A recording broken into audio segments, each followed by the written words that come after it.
Hi, I'm Hamish Black, and welcome to Writing on Games. So, E3 2017 is upon us, and with that comes the tradition we all know and love, staying up really late to have adverts beamed into our eyeballs and collectively ignore the potentially damaging consumerist nature of our medium. Fun! Nah, of course there's more to it than that. What we get from E3 are stories, real collective experiences, laughing at and celebrating the weird, wild side of this industry. If you've watched my previous videos on the nature of press conferences, you'll know that the experience of watching the conference often takes precedence over the games being shown, for me at least. The theatrics, the pacing, the characters on stage, the artifice of it all essentially. Even when an idea flops, it's often at least interesting to watch and talk about. The best thing a press conference can do is make you go, interesting. It gets you thinking, gets you excited to see what comes next. It creates positive speculation, which from a marketing perspective, which let's not pretend is the reason these companies want our eyes on their broadcasts, is the best possible outcome. Unfortunately, for a lot of the big players this time around, they showed us what happens on the other end of that spectrum. For all the talk of focusing on gamers and the love of games and why we play and getting out of the way of the dang games, it's strange how actually just showing games really doesn't make for a guaranteed grand slam of a conference. It really is a matter of quality over quantity. Microsoft, for example, came out with what felt like their most comprehensive lineup of games yet, throwing trailer after trailer at us with machine gun-like frequency. The problem is that for every Ashen or Sea of Thieves or that kind of surprisingly dope Dragon Ball Z fighter, we got what felt like a billion Super Lucky's Tales, which just... what? Combined with the hardware fetishization and meaningless tech stats that came with their newly and badly named Xbox One X, it was an assembly line and had about as much impact on me. On the other end of that, why did the trailer for Project Darwin suddenly give way to some totally contextless man in a yellow shirt angrily screaming at us? What the hell was with that car that apparently got made because of gamers? Why do they keep bringing cars out at their press conferences? Why did they think we'd care about any of that? Well, it's bad and a complete misreading of the room, sure, but moments like this are the things I remember most vividly. It's far from the ideal marketing situation. I mean, the car had me asking the same question the X did, namely, who is this for? But from the perspective of someone watching this stuff to be entertained, it's still fun, still memorable. Otherwise, it just feels like a bunch of people in a room watching trailers, which isn't anything you couldn't just do on YouTube. We need a little of that cringe at E3, just maybe not like this though. It's not like you can get away with just theatrics, however. Sony, even with a Shadow of the Colossus trailer that came out of seemingly nowhere and had me audibly gasping, couldn't keep me from thinking, man, most of these games look a lot like The Last of Us, don't they?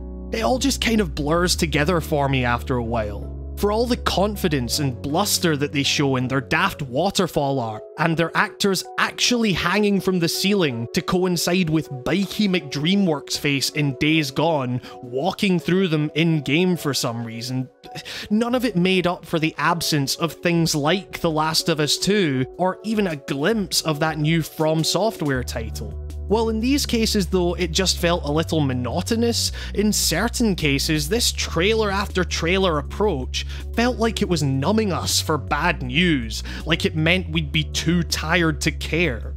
For example, Bethesda took some time out of their conference that really didn't need to be a conference, given that almost everything they talked about has already been released, to slip in that, oh yeah, paid mods are a thing again, before going right back into the dreariness that is the Elder Scrolls card game or whatever.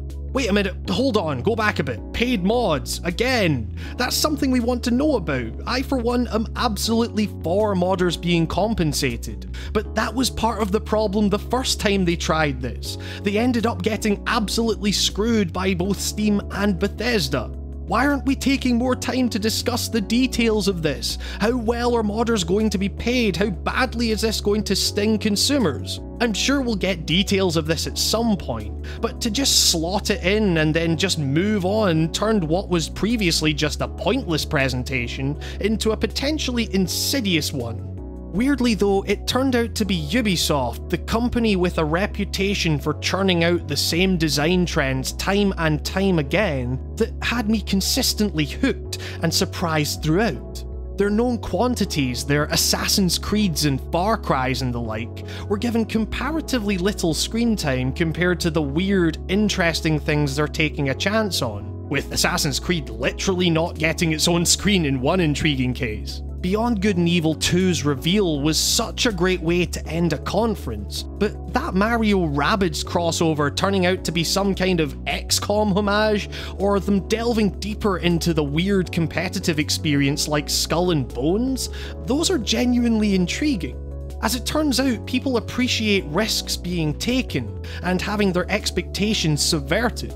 Ubisoft may be known for the tropes they apply to seemingly every game they put out, but I honestly don't think they've gotten enough credit over the past year or so for actually trying to break free of those constraints. It's certainly a cut above Aisha Tyler pitching memes with paid cosplayers at last year's presentation. And that leads nicely into the real reason I thought this year's showing worked so well, because it felt genuine above all else. Like I say, there's always a level of artifice there, we're always being advertised at.